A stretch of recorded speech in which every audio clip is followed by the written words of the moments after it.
আসসালামু আলাইকুম প্রিয় শিক্ষার্থীরা, সবাইকে স্বাগত জানাচ্ছি। আমি মোহাম্মদ সামাদ খান, প্রভাষক, হিসাব বিজ্ঞান বিভাগ, ঢাকা কলেজ, ঢাকা। আশা করি তোমরা সকলেই সুস্থ আছো, নিরাপদে আছো। সবাই যে যার বাড়িতে অবস্থান করছো। তোমরা নিশ্চয়ই বর্তমান যে করোনা মহামারী বা অতিমারী যে অবস্থা দেখতে পাচ্ছ, তোমরা তোমাদের বাড়ির বয়োবৃদ্ধদের কথা চিন্তা করেও তোমাদেরকে বাড়িতে অবস্থান করতে হবে এবং বাড়ির বাহিরে গেলেও যথারীতি স্বাস্থ্যবিধি মেনেই তোমাদেরকে বাড়ির বাইরে বের হতে হবে এবং বাসায় প্রবেশ করেও স্বাস্থ্যবিধি মেনে প্রবেশ করতে হবে। আমাদের সবারই উচিত এই করোনা অতিমারীর সময় সবাইকে রক্ষা করা, অর্থাৎ আমাকে দিয়ে যাতে করে অন্যের ক্ষতি না হয়, অর্থাৎ অন্য কোনো একজন বৃদ্ধ মানুষ তার যেন কোনো ক্ষতি না হয়, অর্থাৎ অন্য কোনো মানুষ। আমি এক্ষেত্রে বলতে চাই যে আমাদের এই করোনার সময়ে আমরা যে কেউই এই করোনায় আক্রান্ত হতে পারি এবং যদিও আমরা আক্রান্ত হয়ে যাই, আমাদেরকে স্বাস্থ্যবিধি মেনেই চলাফেরা করতে হবে, অর্থাৎ স্বাস্থ্যবিধি মেনেই আমরা একটি জায়গায় অবস্থান করব এবং আমি আশা করি আমরা সবাই এই অতিমারী থেকে মুক্তি পাব। প্রিয় শিক্ষার্থীরা, নিশ্চয়ই তোমরা বুঝতেই পারছো এর ফলশ্রুতিতে আমরা এখনো অনলাইনে ক্লাস নিচ্ছি। আজকে আমার প্রিয় শিক্ষার্থীরা যারা রয়েছে, অর্থাৎ ঢাকা কলেজের হিসাব বিজ্ঞান দ্বিতীয় বর্ষের, অর্থাৎ ব্যবসা শিক্ষা শাখার দ্বিতীয় বর্ষের শিক্ষার্থী এবং অন্যান্য কলেজের যে শিক্ষার্থীরা রয়েছে, অর্থাৎ যারাই দেখছো এই ক্লাসটি, আজকে আমরা যৌথ মূলধনী কোম্পানির মূলধন এই বিষয়ে ক্লাস নেব। এটি এই টপিকে এই চ্যাপ্টারের প্রথম ক্লাস, অর্থাৎ আমরা যখনই কোনো ক্লাস নিতে চাই সেই ক্লাসটি প্রথম আমরা তার থিওরি আলোচনা করি, অর্থাৎ সেই বিষয়ের প্রাথমিক অবস্থায় কোথায় কি বলা হয়েছে সেগুলো আমরা একটু আলোকপাত করি, অর্থাৎ বিভিন্ন সংজ্ঞা আলোকপাত করি, বিভিন্ন তার বৈশিষ্ট্য আলোচনা করি, বিভিন্ন প্রকারভেদ আলোচনা করি, সেগুলোই আমরা আজকে আলোচনা করার চেষ্টা করব। সেই সাথে আমরা প্রাথমিক শেয়ার নিয়ে আলোচনা করার চেষ্টা করব। ওকে প্রিয় শিক্ষার্থীরা, তোমরা নিশ্চয়ই অবগত আছো এবং আমার প্রিভিয়াস ক্লাসগুলো তোমরা করেছো। ওকে, তাহলে আজকের যে ক্লাসটি হচ্ছে সেটি একটি সাপ্লিমেন্টারি ক্লাস, অর্থাৎ আমি মনে করি যে তোমরা এই ক্লাসটি করলে বিভিন্নভাবে তোমরা উপকৃত হতেই পারো। ওকে প্রিয় শিক্ষার্থীরা, তাহলে দেখা যাক আজকের ক্লাস, অর্থাৎ আমরা যৌথ মূলধনী কোম্পানির যে হিসাব, অর্থাৎ মূলধন, একটি যৌথ মূলধনী কোম্পানির মূলধন আমরা কিভাবে ক্রিয়েট করি সেই বিষয়ে একটু আলোকপাত করা যাক। ওকে, তাহলে আমরা শুরুতে যৌথ মূলধনী কোম্পানির মূলধন সম্পর্কে কি জানতে চাই বা কি জানতে পারি।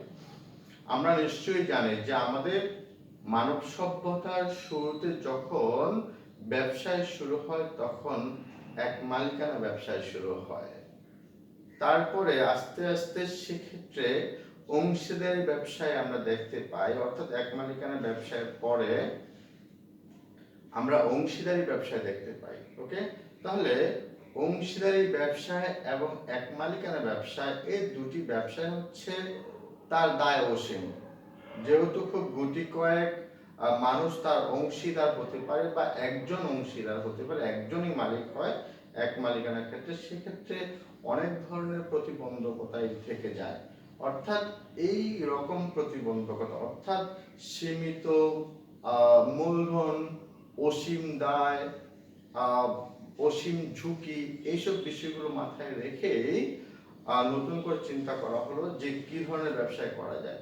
তখনই এই যৌথ মূলধনী কোম্পানির মূলধন মাথায় আসে। অর্থাৎ এই কাঠামোটি 1844 সালে ইংল্যান্ডে আবিষ্কৃত হয়, অর্থাৎ ইংল্যান্ডে এটি ব্যবহার করা প্রবর্তিত হয়। যৌথ মূলধনী কোম্পানি প্রবর্তিত হয়। এটা কত সালে? 1844 সালে। এটা তোমাদের জন্য ইম্পর্টেন্ট, এটি পরীক্ষা আসতে পারে। 1844 সালে এটি ইংল্যান্ডে প্রবর্তিত হয়। পরবর্তীতে 1913 সালে এটি ভারতে প্রবর্তিত হয়। ওকে, তাহলে আমরা দেখতে পাচ্ছি একটি 1844 সালে ইংল্যান্ড, তারপর হচ্ছে কি 1913 সালে ভারত, তারপরে আমরা যেটি বলি যে বাংলাদেশ যখন স্বাধীন হয়, অর্থাৎ 1972 সাল পরবর্তী সময়গুলোতে যখন আমরা 1913 সালে ভারতে যেটি প্রবর্তিত হয় যৌথ মূলধনী কোম্পানির এক আইন প্রবর্তিত, সেটি অনুযায়ী আমরা 1972 সালের পরবর্তী, অর্থাৎ আমাদের স্বাধীনতা পরবর্তী সময়ে আমরা এটিকে ইম্প্যাক্ট দেই বাংলাদেশে। ওকে, কিন্তু কিন্তু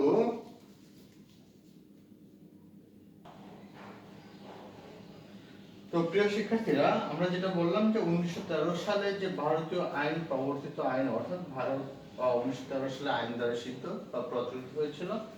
তার পরবর্তীতে 1972 সালে যেটা বলেছে যে 1913 সালে ভারতীয় আইন কি বলবৎ করা হয়েছিল বাংলাদেশে, এবং বাংলাদেশের অর্থনৈতিক প্রবৃদ্ধির কারণে এবং অন্যান্য আইনের সীমাবদ্ধতার কারণে 1994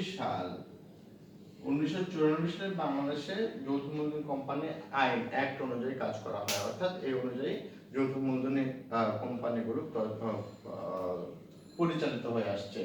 তাহলে প্রিয় শিক্ষার্থীরা, আমরা নিশ্চয়ই এই বিষয়গুলো দেখলাম, যেগুলো অবশ্যই আমাদের বিভিন্ন পরীক্ষা বা এমসিকিউতেও আসার সম্ভাবনা থাকবে। ওকে, তাহলে আমরা বুঝতে পারছি যে যৌথ মূলধনী কোম্পানির যে ভূমিকা ছিল শুরুতে কি হয়েছিল, এবং যৌথ মূলধনী কোম্পানি কাকে বলে। যদি আমরা বলি যৌথ মূলধনী কোম্পানি কাকে বলে, অর্থাৎ যৌথ মূলধনী কোম্পানি হচ্ছে 1994 এর অ্যাক্ট অনুযায়ী, অর্থাৎ আমরা বলি 2-1 ঘ ধারা অনুযায়ী আমাদের যেটি করতে হবে সেটা হচ্ছে আইনের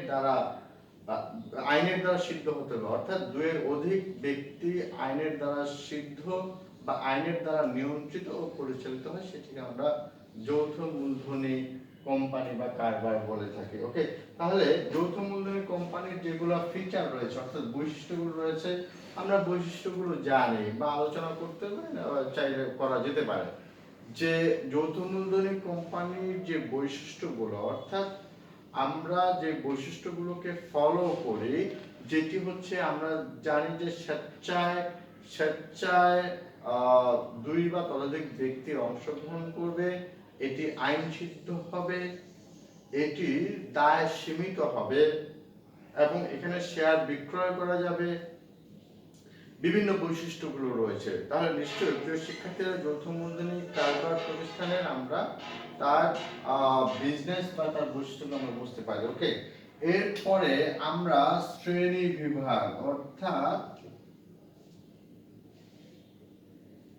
আমরা শ্রেণী বিভাগ নিয়ে আলোচনা করি। আমরা জানি যে যৌথ মূলধনী কোম্পানির যে শ্রেণী বিভাগগুলো রয়েছে, সেই শ্রেণী বিভাগগুলো কি অ্যাকচুয়ালি, তাই না? তাহলে যৌথ মূলধনী কোম্পানির শ্রেণী বিভাগ হচ্ছে 3টি। আমরা বলি একটিকে আমরা বলি শেয়ার দ্বারা সীমাবদ্ধ,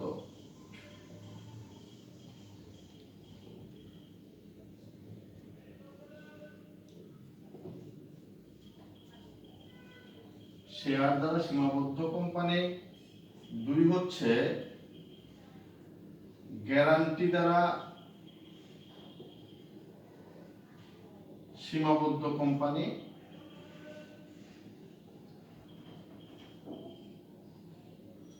3 হচ্ছে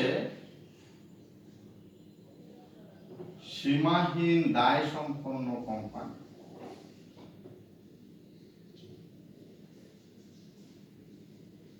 সীমাহীন দায় সম্পন্ন কোম্পানি। ওকে, তাহলে আমরা বুঝতে পারছি এই ক্ষেত্রে 3 ধরনের আমরা কোম্পানি দেখতে পাই। একটা হচ্ছে শেয়ার দ্বারা সীমাবদ্ধ কোম্পানি, একটি গ্যারান্টি দ্বারা সীমাবদ্ধ কোম্পানি, আর হচ্ছে সীমাহীন দায় সম্পন্ন কোম্পানি। অর্থাৎ শেয়ার দ্বারা সীমাবদ্ধ কোম্পানি হচ্ছে কি আমরা বলে থাকি এক্ষেত্রে দুই ধরনের কোম্পানি আমরা দেখতে পাই। একটি হচ্ছে পাবলিক লিমিটেড কোম্পানি আর একটা হচ্ছে প্রাইভেট লিমিটেড কোম্পানি। ওকে, একটি হচ্ছে পাবলিক লিমিটেড কোম্পানি আর একটা হচ্ছে প্রাইভেট লিমিটেড কোম্পানি। ওকে, তাহলে আমরা বুঝতে পারছি যে এটিকে দুই ভাগে, অর্থাৎ যে শেয়ার দ্বারা সীমাবদ্ধ, অর্থাৎ আমরা এটিকে দুই ভাগে বিভক্ত করতে পারি। একটা হচ্ছে পাবলিক লিমিটেড পাবলিক কোম্পানি, আরেকটি হচ্ছে প্রাইভেট পাবলিক কোম্পানি, আর হচ্ছে প্রাইভেট লিমিটেড কোম্পানি। ওকে, তাহলে পাবলিক লিমিটেড কোম্পানি এবং প্রাইভেট লিমিটেড কোম্পানি এই দুটির মধ্যে এটিকে আবার আমরা ভাগ করতে পারি দুই ভাবে। একটিকে আমরা বলি লিস্টেড কোম্পানি, আর একটিকে বলি নন লিস্টেড কোম্পানি। অর্থাৎ একটা হচ্ছে আমরা বলি নিবন্ধিত কোম্পানি, আর একটা হচ্ছে অনিবন্ধিত কোম্পানি। একটি দেশের অভ্যন্তরে অবশ্যই পাবলিক লিমিটেড কোম্পানি নিবন্ধিত হতে পারে, আবার অনিবন্ধিত হতে পারে নিশ্চয়ই। তাহলে আমরা জানি যে পাবলিক লিমিটেড কোম্পানি এবং প্রাইভেট লিমিটেড কোম্পানির সংজ্ঞা আমরা নিশ্চয়ই জানি, তাই না? ওকে, তাহলে পাবলিক লিমিটেড কোম্পানির যেটি আমরা বললাম যে তার সদস্য সংখ্যা হবে সর্বোচ্চ শেয়ারের সংখ্যা দ্বারা সীমাবদ্ধ, ন্যূনতম 7 জন, এবং উপর হচ্ছে সর্বোচ্চ শেয়ার সংখ্যা দ্বারা সীমাবদ্ধ, তাই না? তাহলে পাবলিক লিমিটেড কোম্পানির মধ্যে বলা হচ্ছে যে দুটি, একটা হচ্ছে কি বলেছি নিবন্ধিত কোম্পানি, আর একটা হচ্ছে অনিবন্ধিত কোম্পানি। তাহলে নিবন্ধিত কোম্পানি হচ্ছে গিয়ে যে কোম্পানিগুলো সাধারণত বিএসইসি, অর্থাৎ আমরা বলেছি এরকম বিএসইসি অর্থাৎ Bangladesh Securities and Exchange Commission. Okay, Bangladesh Securities and Exchange Commission, যে কমিশনের মাধ্যমে পাবলিক লিমিটেড কোম্পানিগুলোকে মনিটর করা হয়, তার শেয়ার বাজার মূল্যায়ন করা হয়, মনিটর করা হয়, সেক্ষেত্রে বিএসইসি। ওকে, তাহলে সাধারণত লিস্টেড কোম্পানিগুলো বিএসইসি এর মাধ্যমে শেয়ার বাজারে কার্যাদি সম্পন্ন করে। ওকে, এবং কিছু নন লিস্টেড কোম্পানি রয়েছে, তারাও কার্যাদি সম্পন্ন করে, তারাও কার্যাবলী পরিচালনা করে থাকে। কিন্তু যেসব নন লিস্টেড কোম্পানিগুলোর পরিশোধিত মূলধন, নিশ্চয়ই আমরা পরিশোধিত মূলধন জানি, পরিশোধিত মূলধন 50 কোটি টাকার উপরে হয়ে যায়, এবং যেই সব কোম্পানিগুলো 2 থেকে 5 বছরের মধ্যে তারা প্রফিটের মধ্যে থাকে, অর্থাৎ তাদের প্রফিট হয়, মুনাফা হয়, সেক্ষেত্রে অবশ্যই সেই কোম্পানিগুলোকে লিস্টেড কোম্পানি হতে হবে, অর্থাৎ তাকে নিবন্ধিত হতেই হবে। ওকে, তাহলে আমরা বুঝতে পারছি যে কিভাবে অনিবন্ধিত কোম্পানিগুলোকে নিবন্ধিত হতে হবে। অর্থাৎ আমরা বলেছি পরিশোধিত মূলধন, পরিশোধিত ক্যাপিটালটি যখন 50 কোটি টাকার উপরে হয়ে যাবে এবং প্রফিট আলটিমেটলি 2 থেকে 5 বছরের মধ্যে সেটাকে প্রফিট করতে হবে সিকোয়েন্সিয়ালি। ওকে, তাহলে প্রাইভেট লিমিটেড কোম্পানি, আমরা প্রাইভেট লিমিটেড কোম্পানিও বলেছি যে সাধারণত আমরা 2 থেকে 50 জনের মধ্যে হবে তার সদস্য সংখ্যা, সেটিকে আমরা প্রাইভেট লিমিটেড কোম্পানি বলি। গ্যারান্টি দ্বারা সীমাবদ্ধ কোম্পানি, অর্থাৎ যে কোম্পানির মধ্যে যারা কোম্পানি তৈরি করেন তারা যদি গ্যারান্টি প্রদান করে, সেক্ষেত্রে গ্যারান্টি দ্বারা সীমাবদ্ধ কোম্পানি, এটি এখন খুব কম দেখা যায়। এবং সীমাহীন দায় সম্পন্ন কোম্পানি, যে কোম্পানি সীমাহীন দায় সম্পন্ন, সেগুলিকে আমরা সীমাহীন দায় সম্পন্ন কোম্পানি বলে থাকি। ওকে, তাহলে আমরা এইটিকে নিশ্চয়ই বুঝতে পেরেছি যে আমাদের তিনটি, আমাদের যৌথ মূলধন কোম্পানিকে 3 ভাগে ভাগ করতে পারে। 3 ভাগের একটি হচ্ছে যে শেয়ার দ্বারা সীমাবদ্ধ কোম্পানি, অর্থাৎ শেয়ার দ্বারা সীমাবদ্ধ, এটি হচ্ছে ইম্পর্টেন্ট যে এটিকে পাবলিক লিমিটেড কোম্পানি এবং প্রাইভেট লিমিটেড কোম্পানিতে ভাগ করতে পারি। দেন পাবলিক লিমিটেডকে আবার দুটি ভাগে ভাগ করতে হবে, সেটা হচ্ছে একটি নিবন্ধিত আর একটা হচ্ছে অনিবন্ধিত কোম্পানি। ওকে, তাহলে এইটি হচ্ছে বিষয়।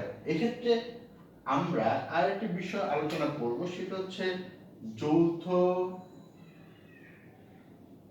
মূলধনী কোম্পানির মূলধনের উৎস।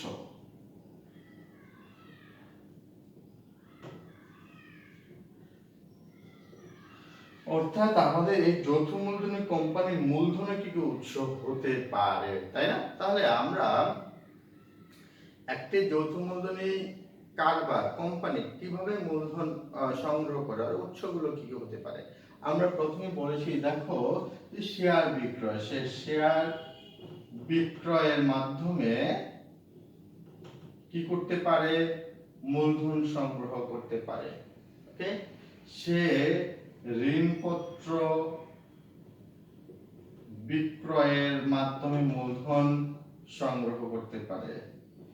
সে বিনিয়োগকারীর অর্থাৎ বিনিয়োগকারীর নিকট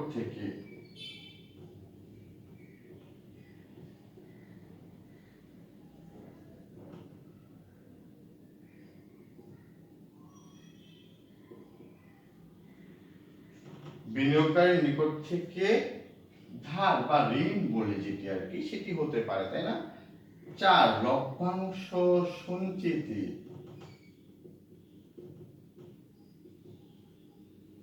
বা আমরা বলে থাকি সংরক্ষিত তহবিল।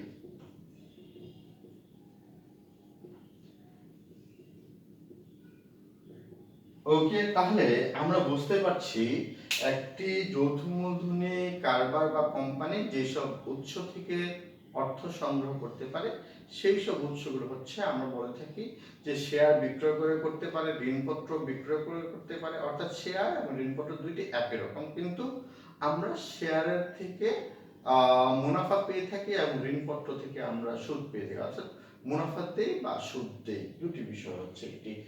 দেন হচ্ছে বিনিয়োগকারীদের নিকট থেকে ধার বা ঋণ গ্রহণ হতে পারে, তারপর হচ্ছে গিয়ে লভ্যাংশ সঞ্চিতি হতে পারে, অথবা সংরক্ষিত তহবিল থেকে আমরা নিতে পারে, অথবা ব্যাংক ঋণ হতে পারে, ব্যাংক বা বাণিজ্যিক ঋণ হতে পারে, অথবা আমরা বলছি যে সেটি ব্যাংক ওভারড্রাফট হতে পারে, ব্যাংক জমাতিরিক্ত হতে পারে। বিভিন্ন মাধ্যমে আমরা কি করতে পারি, আমরা অর্থকে সংগ্রহ করতে পারি, যৌথ মূলধনী কারবারে অর্থ সংগ্রহ করা যেতে পারে। এছাড়া আমরা বলেছি যে আন্তর্জাতিক বিভিন্ন মাধ্যম থেকে আমরা অর্থ সংগ্রহ করতে পারি। যেমন আমরা বললাম আন্তর্জাতিক মাধ্যম হতে পারে, IMF হতে পারে, IFC হতে পারে, তাই না। নিশ্চয়ই তোমরা পড়েছো IMF, IFC, হ্যাঁ, ফিনান্সিয়াল কর্পোরেশন যেটাকে আমরা বলে থাকি। সেই সব জায়গাগুলো থেকে আমরা কি করতে পারি, আমরা অর্থ সংগ্রহ করতে পারি। ওকে, তাহলে নিশ্চয়ই আমাদের যৌথ মূলধনী কারবারের যেসব জায়গাগুলো রয়েছে অর্থ সংগ্রহ করা যাবে সেই সব জায়গাগুলো আমরা আলোচনা করেছি। ওকে, এখন আমাদের বিভিন্ন অর্থাৎ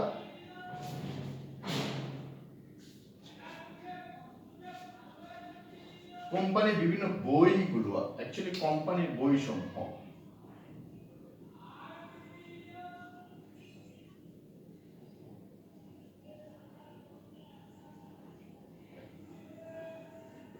কোম্পানির বইসমূহ কি, অ্যাকচুয়ালি কোম্পানির বইসমূহগুলোকে আমরা তিন ভাগে ভাগ করি। একটিকে আমরা বলি বিধিবদ্ধ বইসমূহ, স্ট্যাটিউটরি বুকস। আরেকটিকে আমরা বলি স্ট্যাটিস্টিক্যাল বুকস অর্থাৎ পরিসংখ্যানের বই। আরেকটাকে আমরা বলি হিসাব বই, যেটা অ্যাকাউন্টস বুকস। ওকে, তাহলে তিনটি বই আমরা বলে থাকি। একটিকে আমরা বললাম বিধিবদ্ধ বই, ওকে। 2 নাম্বার হচ্ছে আমরা বললাম পরিসংখ্যান বই। 3 নম্বর আমরা বললাম হচ্ছে হিসাব বই। ওকে, তাহলে আমরা এই ক্ষেত্রে বিধিবদ্ধ বই যেগুলো কথা বলা হয়েছে, অর্থাৎ একটি কোম্পানির 3 ধরনের বই, আমরা যদি এটিকে শ্রেণী বিভাগ করি তাহলে 3 ধরনের বই দেখতে পাই। একটা হচ্ছে বিধিবদ্ধ বই, একটি পরিসংখ্যান বই, আর একটা হচ্ছে হিসাব বই। বিধিবদ্ধ বই কোনগুলো? বিধিবদ্ধ বই হচ্ছে কি যে বইয়ের মধ্যে আমরা সাধারণত আমাদের সূচি অর্থাৎ শেয়ার হোল্ডারদের সূচি, শেয়ার হোল্ডারদের নাম্বার, এই বিষয়গুলোকে সংগ্রহ করে এই বিষয়গুলো লিখতে হয়, সেটি আমরা বিধিবদ্ধ বই বলি। পরিসংখ্যান বই অর্থাৎ পরিসংখ্যান বইয়ের মধ্যে আমরা যে বইগুলো রাখি, অর্থাৎ শেয়ার আবেদন, শেয়ার বন্টন, শেয়ার তলব, বা আমাদের যে আমাদের যে ওয়ারেন্টি আছে, সেই সব বইগুলোকে আমরা পরিসংখ্যান বই রাখি। মূলত আমরা শেয়ারের যে বিষয়গুলো করে থাকি সেটিকে আমরা দুই ভাবে করতে পারি। একটিকে অ্যাকচুয়ালি আমরা আধুনিক, অর্থাৎ আধুনিক পদ্ধতি হচ্ছে শেয়ারের পূর্ণ টাকা একসাথে পরিশুদ্ধ, এবং সনাতন পদ্ধতি যেটা হচ্ছে শেয়ারের টাকাটি ভাগে ভাগে বা অংশে অংশে পরিশুদ্ধ হয়ে থাকে। অর্থাৎ সেটি প্রথমে আবেদন হবে, তারপর বন্টন হবে, তারপর তলব বা প্রথম তলব হবে বা শেষ তলব হবে। ওকে, সেই বিষয়গুলো হচ্ছে আমরা বলি পরিসংখ্যান বই। এই পরিসংখ্যান বইয়ের মধ্যে এই বিষয়গুলো আমাদের রাখাটা খুবই জরুরি। এক্ষেত্রে লভ্যাংশ বই বা বিভিন্ন বই আমাদের থাকতে পারে।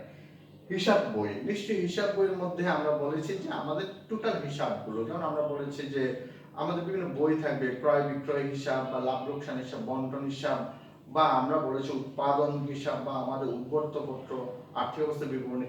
এই বিষয়গুলো হচ্ছে আমরা বলে থাকি কি হিসাব বই। ওকে, তাহলে প্রিয় শিক্ষার্থীরা নিশ্চয়ই আমরা এই বিষয়গুলো অবশ্যই বুঝতে পেরেছি একটি কোম্পানির কি কি বই থাকতে পারে এবং সেই বইগুলোর নিয়ন্ত্রিত কি কি হিসাবগুলো বা কি কি টার্মগুলো থাকে, তাই না? তাহলে নিশ্চয়ই আমরা দেখতে পেরেছি। এখন আমরা একটু দেখবো যে শেয়ার, অ্যাকচুয়ালি শেয়ার কাকে বলে, শেয়ার কাকে বলে। ওকে, তাহলে শেয়ার যদি আমরা বলি,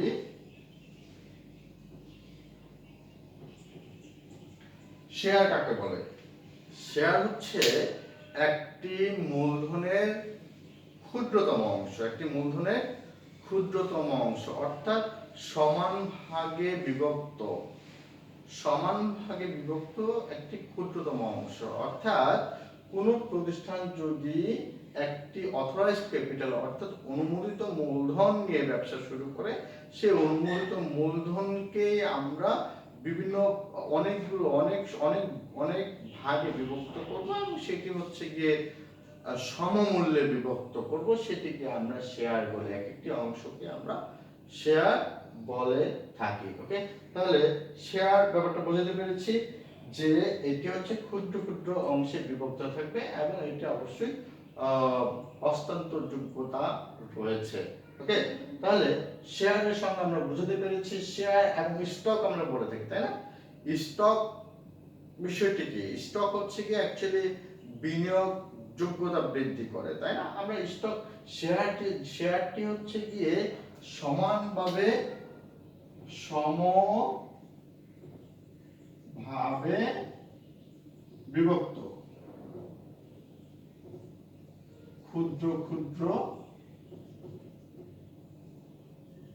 ভাগে বিভক্ত। ওকে, আর স্টক কি? স্টক হচ্ছে কোন শেয়ারকে কি করা হবে, সেটিকেও ভাগ করা হবে, সেটিও ছোট কিন্তু সেটি সমানভাবে বিভক্ত নয়, সেটি অসম হতে পারে কিন্তু কিন্তু এটিকে অনেকগুলোতে বিভক্ত করা হচ্ছে। অর্থাৎ স্টক হচ্ছে গিয়ে পূর্ণ মূল্য, একটি শেয়ারের পূর্ণ মূল্যকে স্টকে রূপান্তরিত করা যেতে পারে এবং স্টক হচ্ছে গিয়ে আমরা বলতে পারি যে সেটি সমান নাও হতে পারে, সেটি অনেক অনেক রকমের হতে পারে। এবং এই স্টক হচ্ছে গিয়ে কি মনে রাখবে যে এটি খুবই বিভিন্ন ইউনিভার্সিটির জন্য ইম্পর্টেন্ট, সেটা হচ্ছে বিনিয়োগ যোগ্যতা বৃদ্ধি করে। সেটি হচ্ছে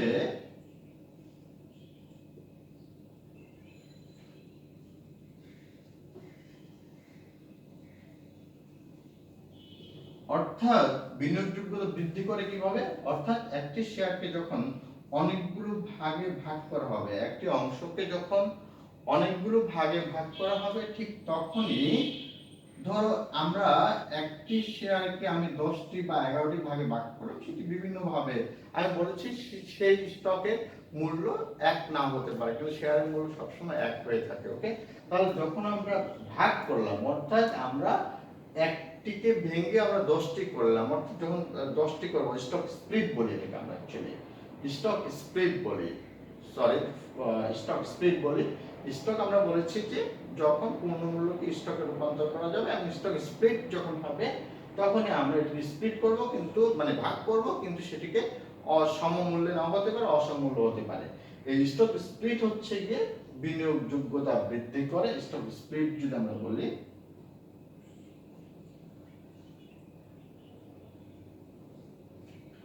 স্প্লিট অথবা এটাকে আমরা এইভাবে বলি স্টক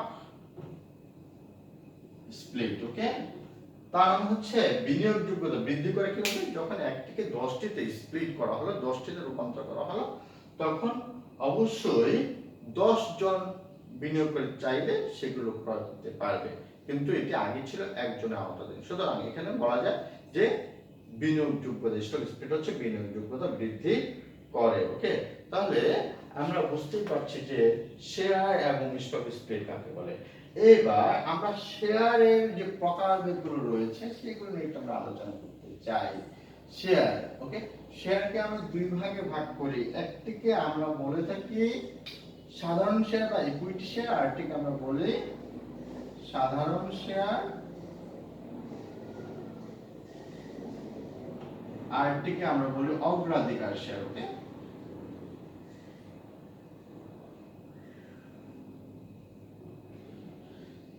সাধারণ শেয়ার এবং অগ্রাধিকার শেয়ারের মধ্যে তফাৎই আমাদের বলে দেয় যে দুইটি সংজ্ঞা কি হতে পারে। সাধারণ শেয়ার হচ্ছে যে শেয়ার হোল্ডাররা সাধারণত লভ্যাংশ প্রাপ্তি এবং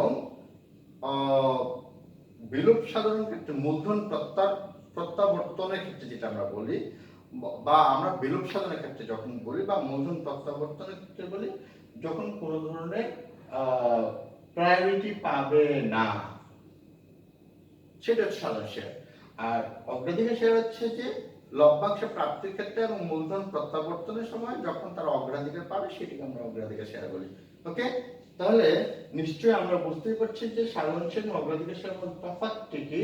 তফাৎটি হচ্ছে গিয়ে তার ভোটাধিকার আছে, সে লভ্যাংশ পরে পাবে, সে আগে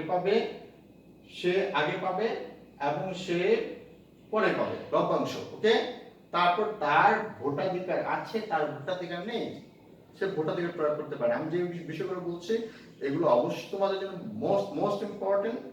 তারপরে আমরা যেটা বলেছি যে সে পরিচালনায় অংশগ্রহণ করতে পারে, সে পরিচালনায় অংশগ্রহণ করতে পারে না।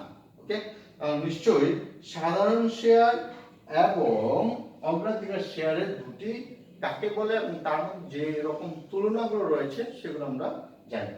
অগ্রাধিকার শেয়ারকে আমরা বিভিন্ন ভাগে ভাগ করতে পারি।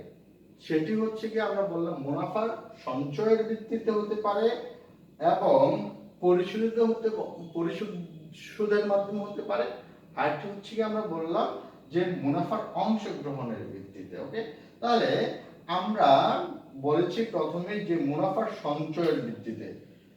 মুনাফার সঞ্চয়ের ভিত্তিতে হচ্ছে দুই প্রকার, একটা হচ্ছে সঞ্চয়ী অগ্রাধিকার শেয়ার আর একটা হচ্ছে অসঞ্চয়ী অগ্রাধিকার শেয়ার। একটি সঞ্চয়ী অগ্রাধিকার আর এটা হচ্ছে অসঞ্চয়ী। ওকে, একটি সঞ্চয়ী একটি অসঞ্চয়ী। এটা হচ্ছে কি আমরা বললাম মুনাফা সঞ্চয়ের ভিত্তিতে, আর একটা হচ্ছে পরিশুদ্ধের ভিত্তিতে। সেটিকে দুই ভাগে ভাগ করা যেতে পারে, একটা হচ্ছে পরিশুদ্ধ আর একটা হচ্ছে অপরিশুদ্ধ। ওকে, আরেকটি হচ্ছে কি আমরা বললাম যেটি হচ্ছে কি পার্টিসিপেটিং, অর্থাৎ আমরা বলছি মুনাফার অংশগ্রহণের ভিত্তিতে। একটা হচ্ছে আমরা বললাম পার্টিসিপেটিং আর একটা হচ্ছে নন পার্টিসিপেটিং। ওকে, তাহলে এই ক্ষেত্রে আমাদের একটু ডিটেইলস জানাটা জরুরি, কারণ হচ্ছে আমাদের এখান থেকে অনেকভাবে ইউনিভার্সিটিতে প্রশ্ন আসতে পারে। এই কারণে আমাদের এই বিষয়গুলো জানা, আদারওয়াইজ আমাদের বিষয়গুলো না জানলেও হতো। ওকে, তাহলে সঞ্চয়ী অগ্রাধিকার বলতে আমরা বুঝাই, জাস্ট আমাদের সংজ্ঞাটা মনে রাখতে হবে। সঞ্চয়ী অগ্রাধিকার হচ্ছে যে কোনো যৌথ মূলধনী কারবারে যদি উক্ত বছরে প্রপার প্রফিট না হয়, লভ্যাংশ না হয়, যদি কম লভ্যাংশ হয়, তাহলে পরবর্তী বছরে যদি আবার লভ্যাংশ হয় তাহলে পূর্বের বছর এবং পরবর্তী বছর দুই বছরের লভ্যাংশ একসাথে দেওয়া হয়, সেটা হচ্ছে সঞ্চয় অগ্রাধিকার হিসাব। ওকে, শেয়ার। অসঞ্চয় অগ্রাধিকার শেয়ার হচ্ছে যেটি যদি প্রফিট না হয় তাহলে দেওয়া হয় না, সেটাকে আমরা অসঞ্চয় অগ্রাধিকার শেয়ার বলি। অর্থাৎ যদি কি বলা হয় ডিজায়ার মুনাফা না হয় তাহলে অবশ্যই সেক্ষেত্রে লভ্যাংশ দেওয়া হবে না, সেটাকে আমরা অসঞ্চয় বলি। ওকে, আর হচ্ছে পরিশুদ্ধ আর হচ্ছে পরিশুদ্ধের ভিত্তিতে। একটা হচ্ছে পরিশুদ্ধ অগ্রাধিকার এবং একটা হচ্ছে অপরিশুদ্ধ অগ্রাধিকার শেয়ার। পরিশুদ্ধ হচ্ছে একটা নির্দিষ্ট টাইমের মধ্যে তাকে পরিশোধ করতে হবে, অর্থাৎ নির্দিষ্ট সময়ের মধ্যে তাকে পরিশোধ করতে হবে। অপরিশুদ্ধ হচ্ছে কি বিলোপ সাধনের পূর্বে সেটি পরিশোধ করা হবে না, সেগুলোকে আমরা অপরিশুদ্ধ অগ্রাধিকার শেয়ার বলি। অর্থাৎ এটি কে তখনই পরিশোধ করা হবে যখন উক্ত কোম্পানির বিলোপ সাধন হবে, তখনই সেটি পরিশুদ্ধ হবে। ওকে, দেন আমরা বলেছি যে আরেকটি হচ্ছে মুনাফার অংশগ্রহণের ভিত্তিতে। একটিকে আমরা বলি পার্টিসিপেটিং আর একটা নন পার্টিসিপেটিং। এক্ষেত্রে আমরা পার্টিসিপেটিং হচ্ছে কোন শেয়ার হোল্ডাররা যখন তার অগ্রাধিকার শেয়ার লভ্যাংশ পান এবং অগ্রাধিকার শেয়ার লভ্যাংশ পাওয়ার পরবর্তীতেও সাধারণ শেয়ার হোল্ডারদের যে লভ্যাংশ রয়েছে সেটি থেকেও তিনি প্রাপ্যতা স্বীকার করেন অথবা প্রাপ্য হয়ে থাকেন, সেটিকে আমরা বলে থাকি যে পার্টিসিপেটিং।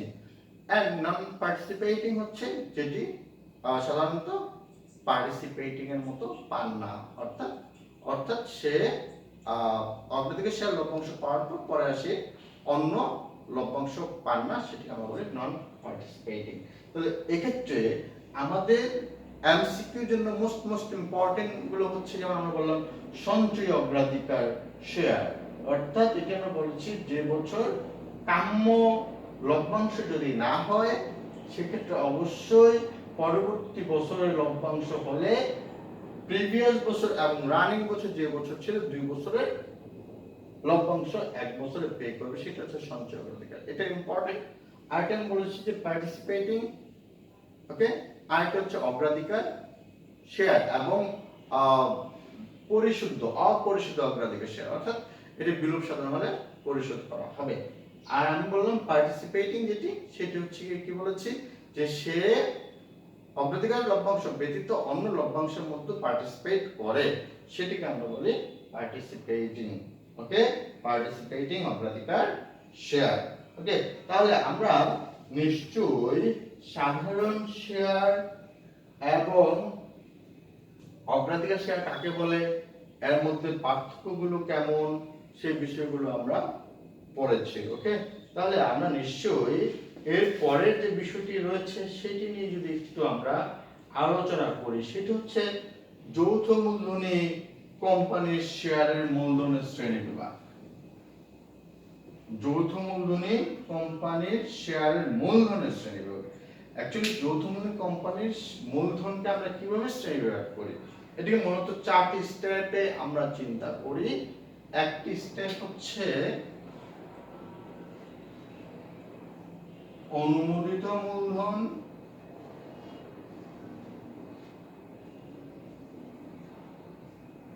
একটি হচ্ছে ইস্যুকৃত মূলধন,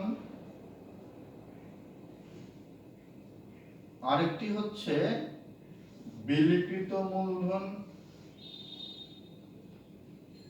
আরেকটি হচ্ছে আদায়কৃত মূলধন।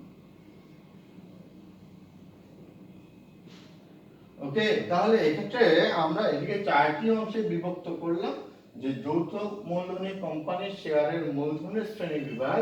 একটি হচ্ছে অনুমোদিত মূলধন, একটি ইস্যুকৃত মূলধন, একটি বিলিকৃত মূলধন, আর একটি আদায়কৃত মূলধন। তাহলে